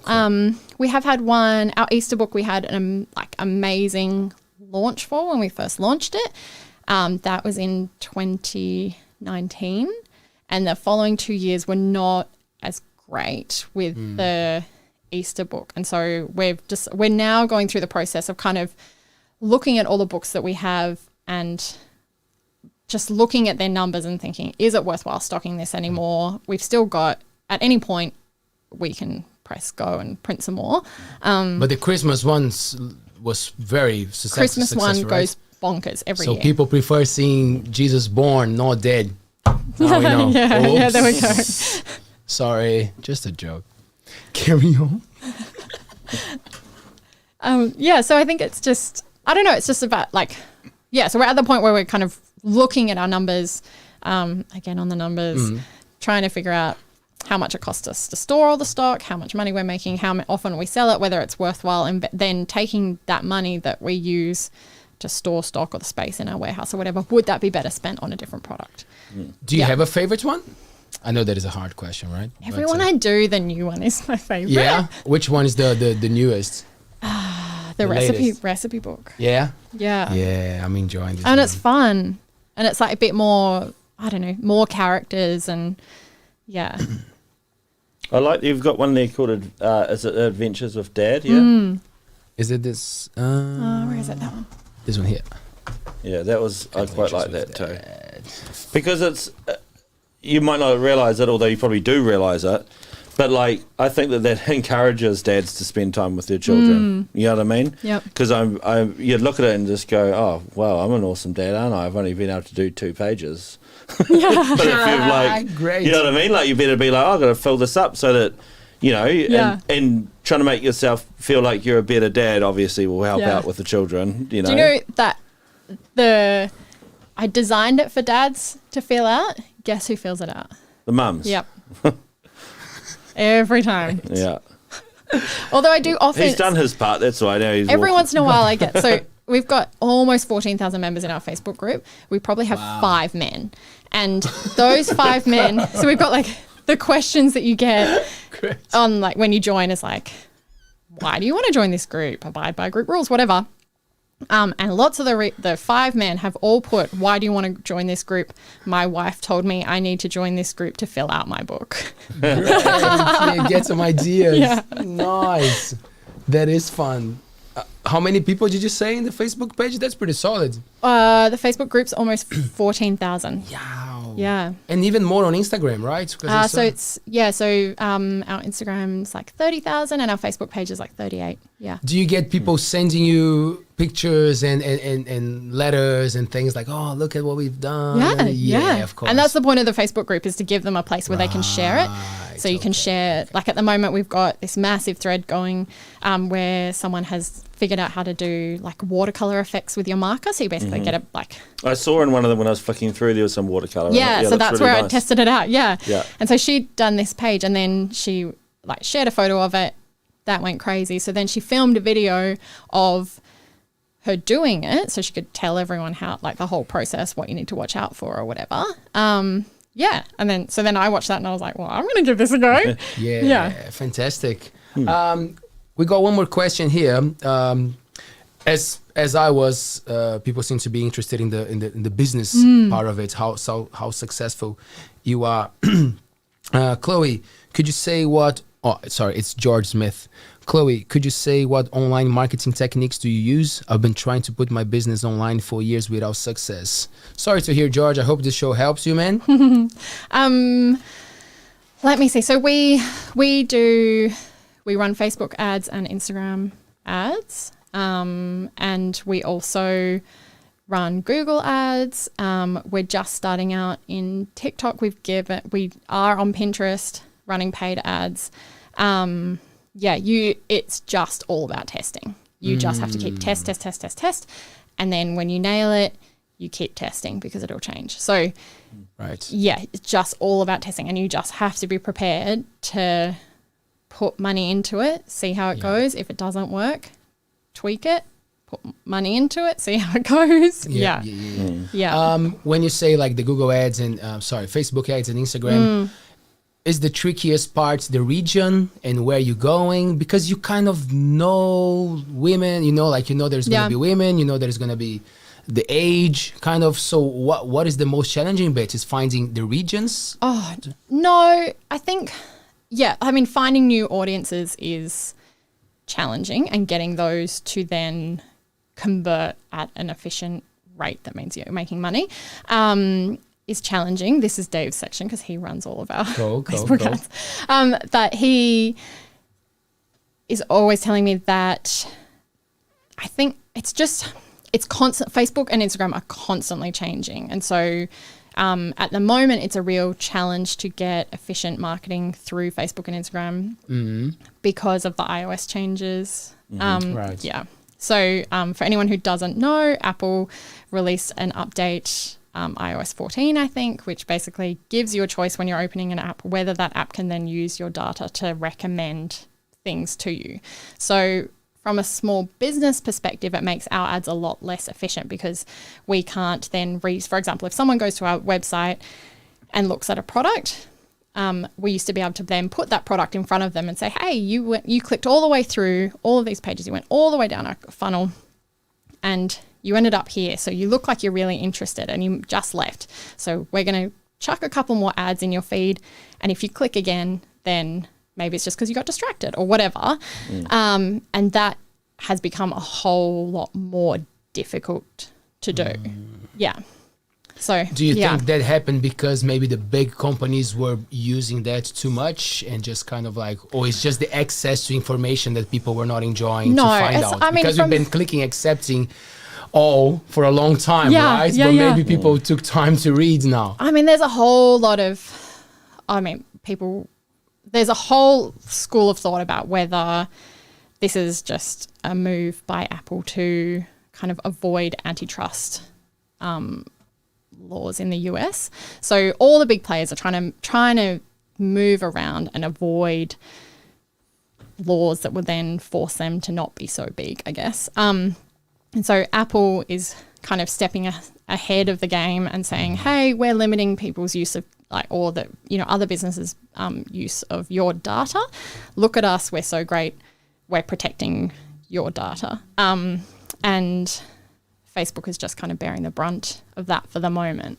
I kind of think it will change. I feel like Facebook's too big to not figure it out and figure out a way. So the way that it looks like it's going at the moment in terms of the way Facebook advertising works is that Facebook is now pushing you to then tag your products and make your Facebook shop more, I guess, advertise your shop and keep people in app. So the idea is if you stay in app, Facebook can use whatever data they collect so they can see what products you've looked at. They can, whatever. And that's fine if you stay in app. But what was previously happening was that they could take the data. So as soon as you click on the link, you then go to Safari or whatever and you're on someone's website. They would take that data through a Facebook pixel that's on our website and then feed you ads in your Facebook feed. So what Facebook is now doing is trying to push their shop. And from all the podcasts that I've listened to and research that I've done, it sounds like that they're eventually going to give you more customization within your shop. So then you have essentially another website within Facebook and you kind of keep people in app, and that seems to be the way that it's going. But I mean, who the hell knows? Because you could always, I think you could always You don't turn it, you could always get, oh, correct me if I'm wrong, but the new update made it easy, like, before it was harder you had to navigate to turn those things off, right? Because like on an Android, like I can turn off that and it just gives me generic ads if I want. Yeah. Me personally, I'm just like, why would I want generic ads? Yeah. I mean, that's the thing. It's like, it's such an I can always interesting... click, oh, their ads are relevant to me and I get a new one or whatever. Like, it doesn't really bother me so much. But some people it bothers. Like, and I think it's an interesting thing because, like, a lot of people will kind of rant about Facebook and they'll say, oh, this is, it's so crap that they can take all of your data and they can then target you with ads. But it's like, but as a user, it's, I mean, there's ways that can be used, and we've seen the way that can be used in terms of, like, the political sphere and how that can happen. But in terms of a small business and a user shopping experience, you're actually getting more targeted ads for you based on data that they've collected on you and your previous purchases and all of this stuff. So, and also it means that as a small business, it's way easier to... Like, you can advertise to people for as little as $5 a day. Like, before Facebook, you'd either be only on Google, which means someone has to, other than like advertising on the side of like blogs or whatever, someone has to actively be looking for your product. So you can't, they need to be searching for it. You can't just put something cool in front of them, which is what we get in Facebook. Yeah, it's like, hey, that's cool. I've never would have thought that I'd want that. I might click on that link. Or you'd like advertise in print or whatever, which costs thousands and thousands of dollars. Whereas when we started off selling, like putting Facebook ads up for $5 a day. And so when you've got 100 books and that's your run of books, you can do ads for $5 a day, sell them, order another, like the scale that you can start at is way smaller. And you can afford that out of your, like, other income, eh? Yeah. Like, you can supplement it in the time being to get the momentum sort of running, because I've looked into the ads thing before, like what you're talking about too, because obviously it's in the media a lot, and they talk about the bad side of ads, which I think is totally fair enough. There is bad sides to ads, absolutely, and especially to your data and privacy. But yeah, for the small business, it's essential, and it's for me personally, I think it's ethical too. It's when you say on the political sphere, it's a little bit different, and a little bit more unethical, whatever the word is, But yeah, for the, like you say, for that user experience for shopping, I think it's great. I save stuff, like I use Instagram a lot, and I save stuff all the time to, like, because it'll go to like an ad section in your saved lot, like I do that all the time now too. And I'm like, oh, I like this ad, I'm actually going to save it because I don't want to go to it now, but I'll just save it to the to my saved pages, and then I can carry on. Well, now as well, because you used to be able, you'd like click on a link and you'd be like, oh yeah, and you'd get distracted with the kids or whatever, and you'd get served another ad for like, the next week or whatever. You'd be like, oh, right, that will pop back up in my feed. I know that it will. And now you click on a link and you're like, oh, where was that product that I clicked? You can't find it again. Yeah. Because it's just, they can't then serve you. Like they've just got obviously a massive audience. And so unless you go through to purchase in that first lot, then And the statistics tell us that customers take 8 to 15 like touch points with your business to then purchase. So it's like, they might click on your link once, and then the next time it pops up, they might follow you. Or the next time it pops up, they might click on your link and subscribe to your newsletter. Or, and then they might say they follow you, and they might see a story, and they might like comment on that. Or, so like each one of those things are little touch points along the way to build trust with a business. And then they'll go through and purchase. But it's, just all of that whole process is a lot harder now. Because you got to think about it though, eh? Like from a logical point of view, like you might go, God, I wish it was just one touch point and they bought it. But it's like, you got to think about it. When I buy stuff online, especially if it's through an ad, I'm, for one, automatically wary, because it could, who knows what it is. Anyone can put an ad on there, But like, I'm like automatically wary, and then I'm like, so I do have a little look and go, oh, okay, this is what I want, and that's how much it is, and you know what, I haven't got my $100 right now. I'm gonna have to wait for a week, wait till payday or save for a couple of weeks before I can buy it or whatever, So yeah, that is all relevant. That's for sure. How was the mission to get the pricing right of your products? Because that's something that we've been studying as well. You know, like you gotta find the balance of not being the cheapest, because people get skeptical and a little bit like about it. But then, you know, how you're gonna charge more, and like how was that mission for you? Because that's a big part of it, right? Yeah, and I think the initial feedback that I got at the beginning from a lot of businesses. So the initial price point for the baby book was basically driven on the fact that when I first printed 25 of them or whatever it was, that it cost me almost $25 per book. So I was like, well, we need to make $25 more on the top of that so that we can afford to, for every book, we can afford to buy 2 more. And so that was where the initial pricing has come out at. And now because we wholesale, it has to be a lot, like it costs us a lot less because obviously we're printing in bulk. So yeah, it has stayed the same, the baby book, but we use the same formula. Yeah. How much are they in New Zealand? If you send to New Zealand? It's $49.95. Oh, that one's $44.95 Australian.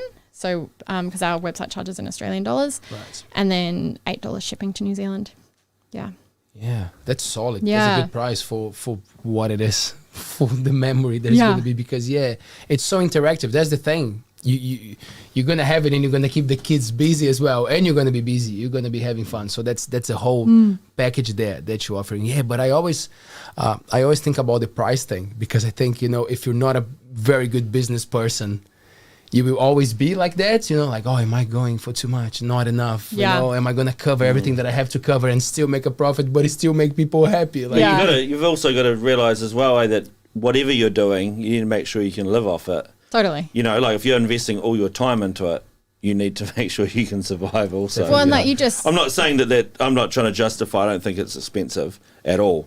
But I'm saying if someone out there was, then you got to realise that there's lives that have got to be run off this. Totally. You know? Yeah. I know, and it's really easy, I think, to second guess yourself, especially at the beginning where you kind of say, oh, like maybe I shouldn't make so much. But as you grow, there are so many more expenses than you ever realise would come out of it. So like, you grow, and then all of a sudden you have to pay the bills GST grow. or all this stuff, and you're like, well, like how do you? All these things that you never thought initially when you'd priced it that would then come out of that money. But I think we are probably on the top end in our market. So, I mean, amongst our competitors. And I found that other than the pricing works in terms of profitability and how we run our business, so it lets us print in Australia, and we pay slightly more to do that.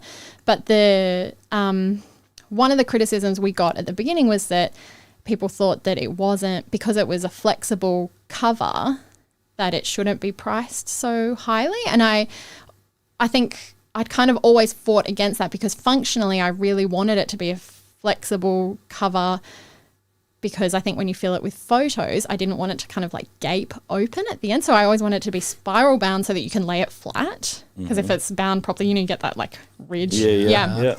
And then I also wanted it to be able to expand with your photos, and you'd be able to kind of hold it. And I kind of hated the idea that, I hate how if they're hardcover, they kind of like gape open at one end. And you can't get it closed just because of, so that it was a purposeful design feature to do that. But I think, but in terms of like the customer, I feel like the customer perception of a higher price product is a higher value product. And so we've kind of meshed all of those things together in terms of like our expenses, like customer perception, to kind of come up with prices. Right. Do you feel like there are very specific different targets when you choose for Facebook or when you choose Instagram? Do you feel like it's a younger vibe on Instagram, or that's just a myth? It just depends on what you're after? We generally target from 18 to, I think, 39 years old women, I think, is our current. And that's not to say that we... And 5 men. Yeah, exactly. And that's not to say that that people over 39 don't buy our books, because they do, but it's just in terms of marketing and the most efficient ad spend, that age group gives us the most efficient ad spend. So if, you know, you can kind of, you tweak your numbers and you kind of figure out if we just tighten age range a bit, we get a better return on ad spend. Right. So the TikTok, are you more like, are you there because it's important to be in all the social medias and be present there, or there's actually people that would actually be consumers, because it feels like it's way younger. It feels like there's a different vibe. Is that right or not? It's just a misconception of... I feel like, I don't know, because the TikTok algorithm is so different. So I mean, yeah, I do think there's a lot of younger people on there. My feed is definitely older, but I think that's just because when I'm on there, I'm engaging with stuff that's relevant to me. So because I'm using it as a user through that business account as well as, so I think that's just, I don't know, it's really hard to know. But then some of our customers are as young as, like 18, 19, 20. So that's, like, you know, like you kind of think, oh, well, everyone's going to be my age. It's like, well, no, I've got a 4-year-old and a 7-year-old. So I need people who are thinking about having kids, and that could be anywhere between these age ranges, you know? So it's just, That's right. Yeah. And if the young people are on TikTok and they enjoy seeing your book, of course, they're going to have a chat with mom and dad, right? So you got to think about that too. And it's a cool content. That's the difference, right? Like you're not seeing something that isn't appropriate. Like you're actually enjoying something cool that you can do it at home. So there's beauty in it. Yeah. Right? Yeah. I love it. Which one do you like, Brett? You said this one, the Adventures with Dad? Yeah, well, that makes sense to me, you know. That makes sense? I'm a dad. I actually haven't seen the other couples that were underneath that, so let me have a look at those. Did you have anything like this when you were a child? Nah. Do you do like any local markets or anything like that? No, just all online. All online. Yeah. I mean, I know I should, but for the return in my time, it's just not worth it. And I just don't get a lot of, I don't mind being in front of people and engaging with people online, but interacting with like customers again and again and again in person, I find quite draining. Read that? Yeah, go for it. Yeah. It's your family, I'm guessing. I find quite exhausting. So every time that I have done it, I've been like, oh God, I'd rather put that 8 hours into creating some online content that could potentially make me tens of thousands of dollars instead of a couple of $100. Like it's just the scale that you can scale online content at is completely different. For summer you could though, because it's so busy and so many people from all over the world. So if you get like someone younger to being one of those markets, you know, like running something for you would give them some baby book. I don't know. It's this just, one? I mean, I want to say yes, but I just don't think we just wouldn't. That's funny. That's good. That's interesting. No, I just don't. Yeah. And I just think that for me, the time spent, running a market store, I just think it's not an effective use of my time. I mean, not to say that people don't make money doing it. It's just, I'm just not, it doesn't light me up. Just pay the $8. We're just got to pay the $8. Yeah, exactly. Combined shipping, or does it $16 for 2 books, or? I think it's $15 for 2 books, and then free shipping for orders over 100 in Australia. Okay. And it caps out at what is it for New Zealand? $13. I think it caps out at for 2 or more books. So it can be a little bit more efficient if you buy more. Yeah, and we have discounts on our site. So if you buy more than 2 books, you can kind of bundle them and get discounts. And cool. We've got a whole range of stationery. It's good fun. That's a cool page, hey? Look at that. Show that one, man, to your camera. That one over there. Yeah, I used to. There was a book I remember when I was younger. I think it was my kids used to read it, and it was about that fish. Is that was inspired by? Yeah. Fantastic. And it had that one scale or something. Was that correct? Yeah. So I created a video on that page. I did that page mainly so I could do a portrait video that we could then use to run as an ad, and that ended up being one of our longest running ones. Yeah, and it's just I don't know. Yeah, how you create content and the things you do to get people engaged and show them what you can do with a product. Yeah. I wonder if we've still got that book around. I can't remember what it's called, but have you fish seen the one. book, the fish one? I don't think so. I don't remember. What cartoons did you used to watch when you were younger? Dragon Ball Z. No. Oh, Yes. Oh, did you? Yes. Pokemon. So you must be Pokemon. born around 1984-ish. I'm 86. 1984. Yeah, he's a little Yeah. bit younger than me. Yeah. Yeah, some good Pokemon. Good ones, Yeah. Yeah. Man, I used to rush home from school to watch Dragon Ball Z. And then did you ever watch I don't think I ever watched the whole thing, because you know how the seasons would like drop as a kid and then Yeah. but it'd be all in weird orders, and sometimes they'd be like, oh, and then we're jumping ahead 3 seasons from the Japanese one, and then you just Did you watch it on Channel 3 though, or did you watch it on Australian. Sky? Oh, Australian. Oh, I see. So ours was pretty consistent over here. It sort of ran through. We didn't have the Japanese one so on Cartoon Network, where it streamed, Great. they had like the full like blood and stuff, and on Channel 3 where we watched it, it would be like there was cut scenes, so like when someone got cut in half or something, there would be no blood. It was sort of, that was, I think you might get a little bit out of the mouth or something, and that was it. And that's cool. Yeah, so that was it here. We went right through to, I only watched through to like the androids or something, and then that was about as far as we got. But yeah, it was a little still bit coming out, a little bit eh? better. They still coming out now. They are purple hair, like Yeah, Dragon Ball Super and stuff like that. going. Yeah. Wow. That's cool. I was just thinking about your inspirations, the things that you watched and the things that you used to color. Was it like a creative space at home? Like were people into coloring and doing things? yeah, when you and were a my mum child? would Yep. always do crafts. She'd always have something set up for us. Yeah, just always creative. And I think I've always had projects on the go my whole life, so it doesn't matter. Yeah, like this is actually one of the first things I've ever finished. This one here? Yeah, it's just like designing that book. I'm just like, I've got embroidery, I've got crochet, I've got like so many different projects that I would start and kind of get halfway through and then get sidetracked and start something else or get too busy. And designing that book was one of the first things that I ever properly finished. There's so many details on this one. Yeah. Hey. Yeah. Yeah. This one is beautiful Yeah. and big. So many Yeah. pages here. Yeah. I'm just in the process of tweaking that design to add more colouring and elements, because that was the first one we released. And so I've kind of added things in as we've gone, but I'm doing a big overhaul of it because, yeah, initially it was like, oh, I didn't want to go too hard on the colouring. And now I know that everyone absolutely loves it. So, yeah, we're just in the process of finally tweaking it because it's 7 years since I've had another look at it. Wow. Yeah. Yes. That's fantastic. Yeah. What is your, do you have something lined up for the next book's themes or things that you would like to see it happening? I'd love, so we have a Rainbow Families version of the baby book, which is basically gender neutral for same-sex families.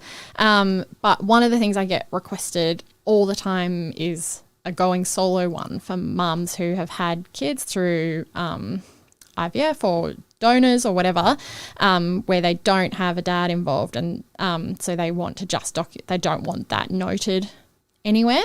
So that I would love to find time to fit that in. Like the market for it isn't crazy big, but it's like having the same sex version. I feel like it would just kind of complement this series and mean that we're kind of covering all family dynamics. So again, it wouldn't be, I wouldn't just have mum. I try and design it so that it can be flexible. So if it's a dad with his kids, he can use it too. So it would be gender neutral, but it would be one parent focused. So I'd love to do that. And what else have I got going out? We're going to do some binders. So like a folder with like loose pages. That's coming out soon. Like more a scrapbook style one with just like plain pages. I'd love to do a gratitude journal, but that's probably going to be next year, I think, at this point. But we do have, like, we've got our planners that get new illustrations every year. And then we do have a big A3 family calendar that gets new illustrations every year. So that's cool. there's, I think we'll do our Christmas book launches again in August.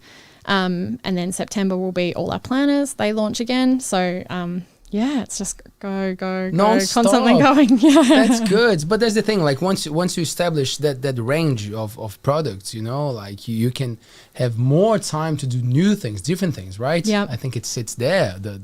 It's a lot of time consuming, but you're already looking ahead and knowing that that's the freedom that you want to get, right? Yeah, totally. They will do the job for you, like after you putting so much love into them.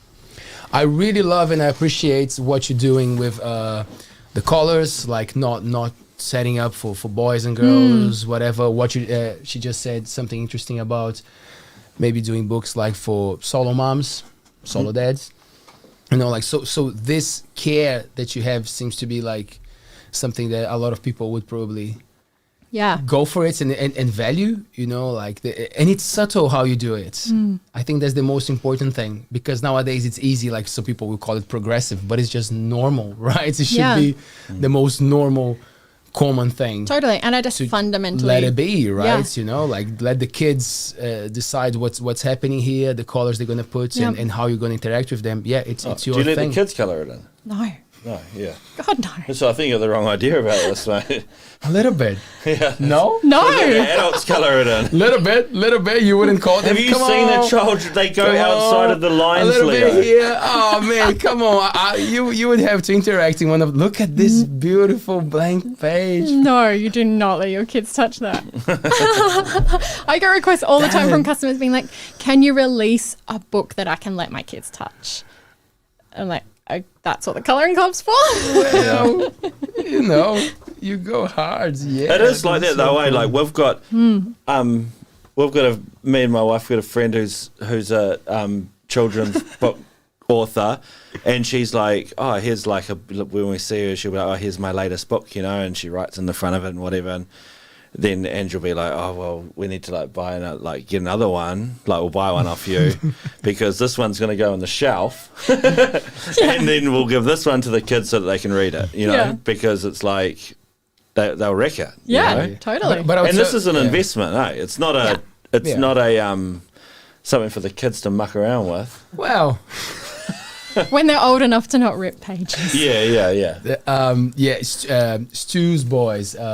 Jimmy is, I think he's 7 now, and he's just fantastic. The guy who we play music with, I play music with, and it's just fantastic his ability to do like face expressions and everything, you know. Like, and I'm always like, I'm looking at it and I'm like, wow, look at this kid, you know. Like, so that's kind of what I meant, you know. Like as they age, I think you can kind of, you know, allow. You might let them do the school one. Yeah, The that's school the one. one? Yeah. Kids might be able to do that sort of thing. Right. Yeah. I mean, some people This do. cool book. I would say 95% of our customers would not let their kids touch their books. And they always put on it, like in our Facebook group, they'll post when like the kid accidentally like, yeah. And they're like, what do I do to save it? Can you send page 14 for me? So I literally get requests of that like 4 times a day. Yes. So often. Yeah. That's great. I love it. I really. What really could you appreciate even do? Like, because Yeah. could you Google something and like see if there was a way that you could actually reattach a page back into it? I don't know. Like, if there's a YouTube video on how to cut You'd have through to and rebind it, I think. You would have to. If you got another page to put in. What a nightmare, right? And just, I think my recommendation is always that, Don't let them touch it. first of all, and if they accidentally touch it, then imperfections make the story. So write a little note next to it about how they got their hands on your pencil and this is what they did to the page, and make a story out of it. And that's, Unfortunately, though, when they do it, it just looks like this, though. Like, it's just like a big flipping, you know, scribble. Yeah. It's not like, Cool. Or they've used like a brown felt, or they've used The worst colour. or they've used 2 other colour felts that turn into a brown felt. And then they rub it so much it tears the paper and stuff like that. You know, it's just Well, to be honest, now I'm feeling bad about coloring this because I do it like a child. So I'm feeling like I'm gonna ruining keep it. There's a great comment from Vanessa Little Leather, and she says, "That's what the coloring club pages are for." Yeah. No way kids get to touch the books ever. Vanessa knows. She knows. She knows. Chloe, this is fantastic. Congratulations on your work, on your efforts, on Yeah, your thank passion. you. You know, like I love seeing people thriving on what they're great at. You know, like you're putting the time, you're putting the efforts, and you're working with your husband, which is good. So the family, you know, like does the thing together. I'm sure the girls already appreciate it, and they will even more in the future. Can you just give us a little bit of information, like where to find you, where to buy the book, how to get into the club? Yeah. And is this your whole product line? In the way No, of books? we've got, I think there's 14 or 15 books all Oh, up. really? Cool. Yeah. So it includes a calendar, the planners. I've got a teacher planner, a bunch of other toddler book, a pregnancy journal, Wow. a mum book, an Easter book. Yeah, whole bunch. But yeah, you can find us at blueberryco.com.au, and then there's links to all of our socials and our Facebook group on there. Sign up to our mailing list, everything. Easy. And you got these pencils too, didn't we mention? Yep, a whole range of stationery to help you on your way. They were super cool because they were themed pencils as well. This one's ocean, I'm guessing, something like that. Yep. I saw it written on there on one of them somewhere. Yeah, which is kind of cool, you know, that they have the different themes of.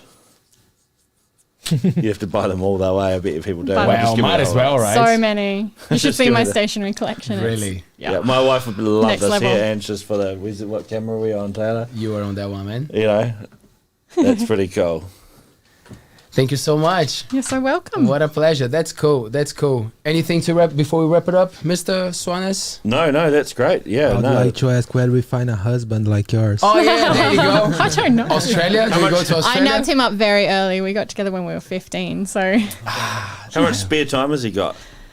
Could he do two? well, Could he do see, two jobs? the workload kind of, yeah. We tag team with the kids. So one of us is always with the kids, and then the other one works. Yeah. Well, maybe you're going to have to be with the kids more often, and he could come down here. Come and in do some here. work. I'll send him in. Legit. Yeah, we should. Just once a That week. would be great. Yeah, just once a week. Yeah. That would be Well, good. someone needs to do the vacuuming too, you know. Yeah. Well, yes, it is true. Do I you? did it today, look. Oh, you did Not too so. bad. Good. Nah, Well, good one. doesn't get like Cameras don't look at the floor anyway. Don't worry about it. Thank you. Brett Soanes, thank you very much for your words tonight. You're welcome. I suppose. Chloe, thank you so much. You're so welcome. That's cool. That's cool. So for you watching at home, for you listening to this podcast, have a look at blueberryco.co.au. .com.au. And we live stream 3 times a week, every Monday, Wednesday, and Fridays at 7 p.m. You can watch this show on YouTube as soon as it's done, and then we go to all the podcast platforms, so Apple Podcasts, Spotify, Google Podcasts, Amazon Music.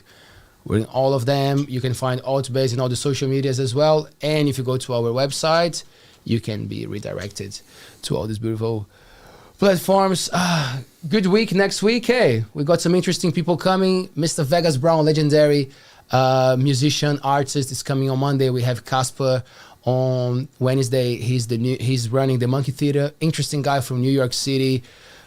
Beautiful person. And then on Friday we have Grace Carter. She's coming to talk about I think she does a little bit of NLP, and she's running a workshop to empower women, and she talks about beautiful stuff. So 3 cool shows coming up. That's us. Friday night. Ciao. Time to go. See ya.